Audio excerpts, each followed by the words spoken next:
અયોધ્યામાં ભગવાન રામની 22મી જાન્યુઆરીએ પ્રાણ પ્રતિષ્ઠા થશે ત્યારે તેના માટે અયોધ્યામાં તડામાર તૈયારીઓ ચાલી રહી છે।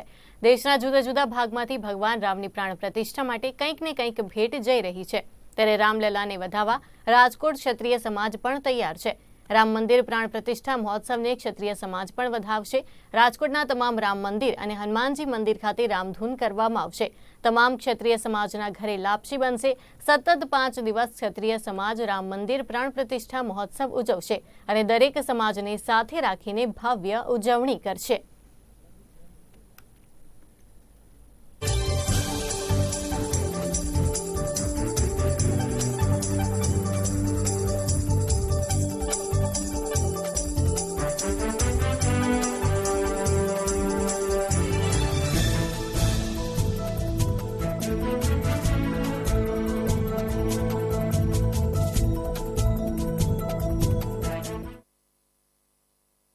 ભગવાન રામની પ્રાણ પ્રતિષ્ઠા અયોધ્યા ખાતે તારીખ 22ના એટલે આજથી શરૂઆત થઈ ગઈ છે।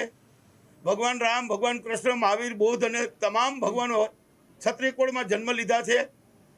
તો ક્ષત્રિય કુળને તો આજ એવો અવસર મળ્યો છે કે ઘરે ઘરે લાપસીના આંધણ મૂકે અને અન્ય સમાજને મેસેજ આપે કે ક્ષત્રિયોને તો ભગવાન રામ એમના ઈષ્ટદેવ છે, પણ સમગ્ર વિશ્વના આરાધ્ય દેવ છે।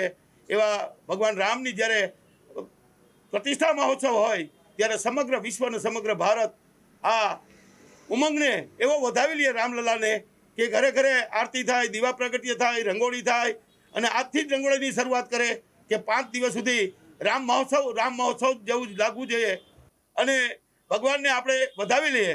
ભગવાન રામ એક એવા દેવ પુરુષ હતા, આદિ પુરુષ હતા, વીર પુરુષ હતા, મહાપુરુષ હતા અને સંપૂર્ણ પુરુષોત્તમ રામ કહેવાના એવા રામની જ્યારે પ્રતિષ્ઠા મહોત્સવ હોય ત્યારે સમગ્ર રાષ્ટ્ર એક બની અને આ ભગવાન રામનો ઉત્સવ મનાવવા આપ સૌને મીડિયા મારફત સંદેશો આપવા માટે ક્ષત્રિય સમાજ રાજકોટ શહેરમાં તો તમામ રામ મંદિરે, હનુમાનજીના મંદિરે, રતનપર રામ મંદિર માનસ, ગોંડલ રોડ પર તમામ જગ્યાએ ક્ષત્રિય સમાજ ત્યાં પૂજા, આરતી, દર્શન અને મહાધૂન કરાવશે।